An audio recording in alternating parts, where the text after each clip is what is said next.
എൻ്റെ ഈ പുറകിൽ കാണുന്ന ടാങ്കിലുള്ളത് റെയിൻബോ ഫിഷസ് ആണ്. ഇതിൽ 2 സ്പീഷീസ് ഓഫ് റെയിൻബോ ഫിഷസ് ഉണ്ട്.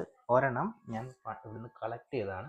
അതിൻ്റെ ഒരു വീഡിയോ നിങ്ങൾ ചെക്ക് ചെയ്തിട്ടുണ്ടെങ്കിൽ കാണാം. അതിൻ്റെ പേര് മെലനോട്ടോണിയ ഡബിളൈസ് എന്ന് പറയും, അല്ലെങ്കിൽ അതിനെ ക്രിംസൺ സ്പോട്ടഡ് റെയിൻബോ ഫിഷ് എന്നാണ് പറയുന്നത്. അത് ഈ കാണുന്ന ഗ്രീൻ കളേർഡ് ആണ്. ഓക്കെ, പിന്നെ ഉള്ളത് ഒരു റെഡ് കളേർഡ് ആണ്. അത് ചിലാത്തെരീന ബ്ലഹേറി എന്നാണ് പറയുന്നത്. അത് വെസ്റ്റ് പാപ്പ, അതായത് ഇന്തോനേഷ്യ ഭാഗത്തു നിന്നാണ് കിട്ടിയേക്കുന്നത്. അതിനെ ബ്ലഹേറി എന്ന് പറയാനുള്ള കാരണം ഹീക്കോബ്ലിഹർ ആണ് അതിനെ കണ്ടുപിടിച്ചത്. ഈ 2 റെയിൻബോ ഫിഷും ഒരു കാരണവശാലും ക്രോസ് ബ്രീഡ് ആകില്ല. കാരണം ഒരെണ്ണം മെലനോട്ടോണിയയും രണ്ടാമത്തത് ചിലാത്തേരീനയാണ്. ഇവന്മാർ ഒരു കാരണവശാലും ക്രോസ് ബ്രീഡ് ആകില്ല. റെയിൻബോ ഫിഷിനെ വളർത്തുമ്പോൾ അറിഞ്ഞിരിക്കേണ്ട ഒരു കാര്യം എന്താണെന്ന് പറഞ്ഞു കഴിഞ്ഞാൽ, നമ്മുടെ സബ്സ്ട്രേറ്റ്, ഈ സബ്സ്ട്രേറ്റ് ഡാർക്ക് കളർ ആയിരിക്കണം. പിന്നെ എൻ്റെ ബാക്ക്ഗ്രൗണ്ടും ഡാർക്ക് കളർ ആയിരിക്കണം. എന്നാൽ മാത്രമാണ് ഇവന്മാരുടെ കറക്റ്റ് കളർ നമുക്ക് കാണാൻ പറ്റുള്ളൂ.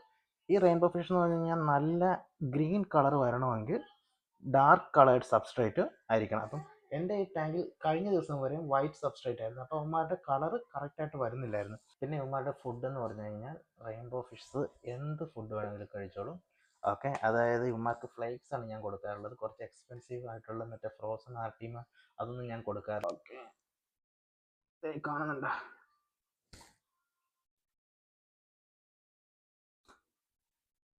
ഒരു 2 ഫൂട്ട് ടാങ്ക് മതി ഈ റെയിൻബോ ഫിഷുകളെ വളർത്താനായിട്ട്. അതായത് ഇങ്ങനത്തെ റെയിൻബോ ഫിഷ്. പക്ഷേ ഈ ബോസ്മാനി റെയിൻബോ ഫിഷൊക്കെ വലുതാകും. അങ്ങനെയാണെങ്കിൽ ഒരു മിനിമം ഒരു 3 അടി ടാങ്കെങ്കിലും വേണം. അല്ലെങ്കിൽ ഈ അധികം വളരാത്ത ഇതേപോലത്തെ റെയിൻബോ ഫിഷിനൊക്കെ 2 ഫൂട്ട് മതിയാകും. പിന്നെ റെയിൻബോ ഫിഷുകളെ കുറിച്ച് എഴുതിയൊരു കഥയാണിത്. ഈ കാണുന്ന ഗ്രീൻ കളർ റെയിൻബോ ഇല്ലേ, അത് തന്നെയാണ് ഈ കാണുന്ന ക്രിംസൺ സ്പോട്ടഡ് റെയിൻബോ ഫിഷ്. ഇത് നമ്മുടെ ഒരു ഫ്രണ്ട് എഴുതിയേക്കുന്നതാണ്. ഇനി പിന്നെ ഓസ്ട്രേലിയൻ റെയിൻബോ ഫിഷിനെ കുറിച്ച് നല്ല ഇൻഫർമേഷനൊക്കെ വേണമെങ്കിൽ എൻ്റെ പേജ് ഫോളോ ചെയ്താൽ മതി. ഞാൻ കൂടുതലും റെയിൻബോ ഫിഷും പിന്നെ കുറച്ച് റെയർ ആയിട്ടുള്ള ഫിഷുകളെ കുറിച്ചൊക്കെ വീഡിയോസാണ് ഞാൻ കൂടുതലും പോസ്റ്റ് ചെയ്യുന്നത്. ഓക്കെ.